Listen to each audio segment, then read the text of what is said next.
O Brasil tem essa condição, Josias, de ajudar, a negociar aí esse conflito que a gente está vendo entre Estados Unidos e Venezuela? O Brasil perdeu uma certa interlocução que tinha com o Nicolás Maduro, fez muito bem, aliás. Você se lembra, Fabíola, que no início do governo Lula, ele cometeu a imprudência de estender um tapete vermelho por Nicolás Maduro em Brasília, recebeu com honras de chefe de Estado, disse que a democracia na Argentina era um valor relativo, enfim, pagou um preço político extraordinário ali por esses salamaleques em relação ao Maduro, né? E depois o Brasil participou de uma negociação, envolveu outros países, inclusive os Estados Unidos, na época da presidência do Joe Biden, para o Acordo de Barbados, que previa o levantamento de embargos dos Estados Unidos em relação à Venezuela em função de um compromisso democrático assumido pelo Nicolás Maduro. O compromisso previa que ele conduziria uma eleição realmente democrática, sem impor restrições à oposição, que seria uma disputa com paridade de armas na Venezuela, e o que se verificou foi exatamente o oposto, né, Fabio? O Nicolás Maduro cerceou a oposição, excluiu a principal adversária dele, que era a Maria Corina, a oposição fez lá um arranjo para lançar a candidatura do Edmundo Gonzalez, e em função da insatisfação que viceja na Venezuela, ele perdeu a eleição. E sobreveio a fraude, que todos conhecem, a comunidade internacional, por meio de observadores, constatou a fraude. O Nicolás Maduro até hoje não divulgou as atas que, em tese, atestariam a vitória dele. Então, é uma ditadura com presos políticos, com cerceamento da oposição, e impõe fome e repressão à sociedade venezuelana. Diante desse cenário e da ameaça dos Estados Unidos, que estão agora com força bélica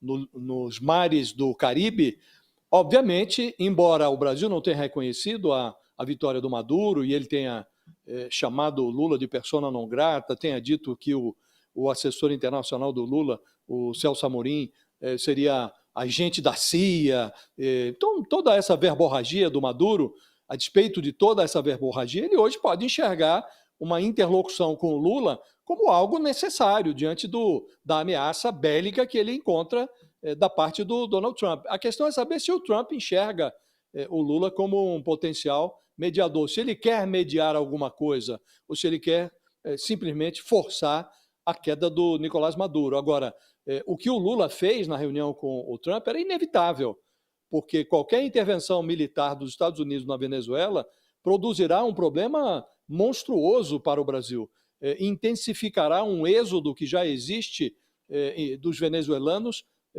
entrando aqui pelas fronteiras do Brasil, e o Brasil, por razões óbvias humanitárias, fez ali uma estrutura para acolher os venezuelanos, como deveria fazer. Agora, esse êxodo vai se intensificar, sobretudo para o Brasil e para a Colômbia, né? E afora o fato de que o Lula já disse semana passada, essa é uma região em que as pessoas convivem com a paz, né? Uma intervenção militar na Venezuela não convém ao Brasil. Então seria inevitável o Lula introduzir este assunto na agenda dele com o Trump, nessa agenda da negociação com os Estados Unidos. A questão é saber como evoluirá isso. Agora, não interessa ao Brasil a intervenção militar, talvez não interesse nem ao Trump, porque ele está mais interessado em derrubar o Maduro e não necessariamente em intervir militarmente, até porque outras intervenções feitas pelos Estados Unidos em outros lugares do mundo, Iraque, Afeganistão, resultaram em grandes desastres, né?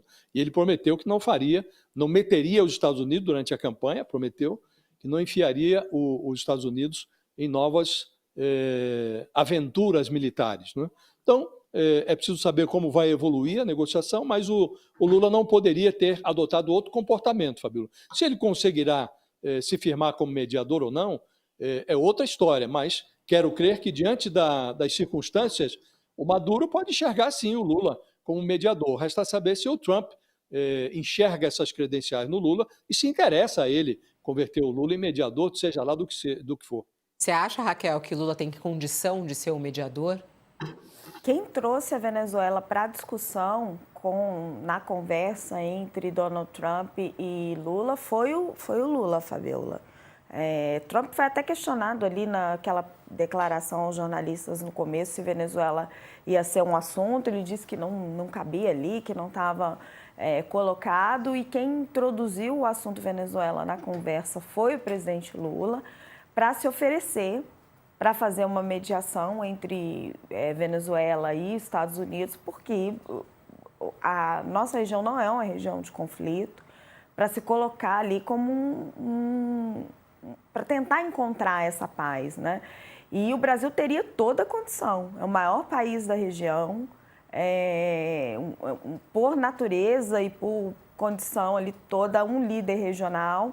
Sim, o Brasil se afastou um pouco do Maduro desde as eleições, ficou muito decepcionado com a postura do Maduro de não aceitar os resultados, de sequer entregar os boletins de urna, mas entre os países que têm relação com a Venezuela, que hoje é uma ditadura, ainda é dos países que têm melhor relação, né? E que hoje tem a confiança dos Estados Unidos. O Lula está ali montando uma relação de confiança boa com o Donald Trump, tem confiança, uma certa confiança de Nicolás Maduro. A questão toda é que o Trump está partindo para toda uma postura de conflito.